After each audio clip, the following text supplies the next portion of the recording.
दोस्तों, यदि आपका गुड़हल प्लांट पूरी तरह से हेल्दी है, मेरे इस हाइब्रिड हिबिस्कस प्लांट की तरह ही जो कि ज़मीन में लगा हुआ है, आपका प्लांट भी अच्छी ग्रोथ कर रहा है, हरा भरा घना है, बट उसमें कलियां नहीं आ रही जैसे मेरे इस हिबिस्कस प्लांट में कलियां भी आ रही हैं और फ्लावर ब्लूम भी हो रहे हैं।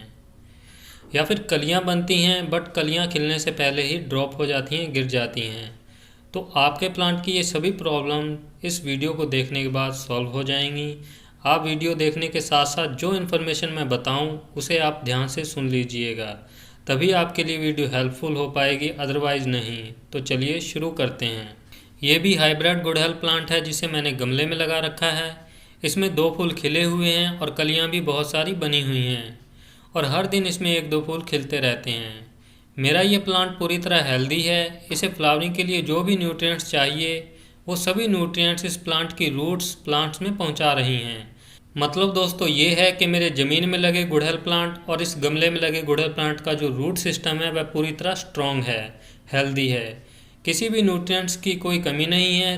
तो मैं इस प्लांट को क्या फर्टिलाइज़र देता हूँ, कितने दिनों के बाद किन ज़रूरी बातों को ध्यान में रख कर देता हूँ, सारी जानकारी आपको दूंगा। और आज फिर से मैं वही फर्टिलाइज़र अपने इस प्लांट को वीडियो बनाते हुए दूंगा जो मैंने आज से 30 दिन पहले दिया था। सबसे पहली बात, गुड़हल प्लांट जो है समर का फ्लावर प्लांट है, बट समर का फ्लावर प्लांट होने के बावजूद भी ये प्लांट फ्लावरिंग बहुत कम करता है या करता ही नहीं यदि गर्मी का जो तापमान है वह 35 डिग्री से ज़्यादा है। तो ज़्यादा गर्मी होने की वजह से भी जो है ये प्लांट फ्लावरिंग नहीं करता है। तो ये फ्लावरिंग करता कब है? तो दोस्तों सबसे ज़्यादा फ्लावरिंग ये मानसून से लेकर सर्दी शुरू होने से ठीक पहले तक करता है। वो इसलिए क्योंकि मानसून सीजन में जो है तापमान 20 डिग्री से 30 डिग्री का हो जाता है और गुड़हल प्लांट अधिक मात्रा में फ्लावरिंग 16 से 32 डिग्री के तापमान में ही करता है।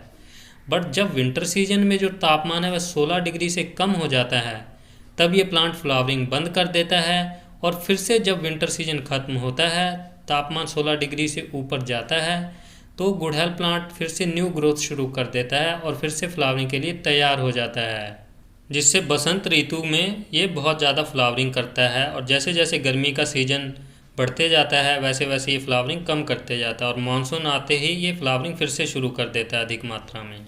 अब हम अपने प्लांट को फर्टिलाइज़ करेंगे। दोस्तों मैं अपने इस गमले में लगे गुड़हल प्लांट को महीने में 1 बार फर्टिलाइज़ करता ही करता हूँ। वो इसलिए प्लांट कितनी भी अच्छे से फल फूल रहा हो, हरा भरा हो, घना हो, बट प्लांट हमारा ज़मीन में नहीं लगा है, वो एक गमले में लगा है। तो हमें लगातार उसकी ऐसी ही अच्छी ग्रोथ के लिए, जो कि गमले में लगा है प्लांट हमारा, महीने में उसे 1 बार फर्टिलाइज ज़रूर करना चाहिए ताकि उसे लगातार भोजन मिलता रहे अपनी अच्छी ग्रोथ के लिए। ये है डीएपी खाद। ये नाइट्रोजन फास्फोरस का एक बहुत ही सस्ता और अच्छा केमिकल फर्टिलाइज़र है किसी भी फ्लावरिंग प्लांट के लिए जो गमले में लगे प्लांट्स को बहुत ही जल्दी नाइट्रोजन और फास्फोरस प्रोवाइड करता है। दोस्तों डीएपी में नाइट्रोजन 18%, फास्फोरस 46% रहती है। नाइट्रोजन प्लांट की ग्रोथ बढ़ाता है, प्लांट को हरा भरा और घना करता है और फास्फोरस प्लांट के रूट सिस्टम को स्ट्रॉन्ग करता है, प्लांट्स को रोगों से बचाता है, पत्तियों और कलियों को झड़ने से रोकता है, ब्रांचेस को स्ट्रॉन्ग बनाता है, कलियों का साइज बड़ा करता है जिससे फ्लावर भी बड़े साइज में खिलते हैं। हाइब्रिड हिबिस्कस प्लांट एक हैवी फीडर प्लांट है, तो मैं यहाँ इसकी भूख और प्लांट के साइज़ के अकॉर्डिंग ही लगभग 15 दाने डीएपी के डाल रहा हूँ। 15 इसलिए क्योंकि मेरी ये जो डीएपी है ये छोटे दाने वाली है। यदि बड़े दाने वाली होती तो मैं सिर्फ 7 से 8 दाने ही डालता। तो आप इस बात का खास ख्याल रखें, यदि आपने अपने प्लांट में ज़्यादा डीएपी डाल दी तो आपका प्लांट जल जाएगा, क्योंकि डीएपी एल्केलाइन नेचर की होती है और गुड़हल प्लांट को एसिडिक सोइल पसंद होती है। और यदि आपके पास डीएपी नहीं है तो आप 15 दिन में 1 बार वर्मी कंपोस्ट 3 से 4 मुट्ठी अपने गुड़हल प्लांट में गुड़ाई करके ज़रूर डालें। डीएपी खाद को आपने प्लांट की जड़ के पास बिल्कुल भी नहीं डालना है, आपने गमले के किनारे पर ही खाद को डालना है, जड़ से दूर ही डालना है। अगर जड़ के पास आपने डाली तो आपका प्लांट जल सकता है।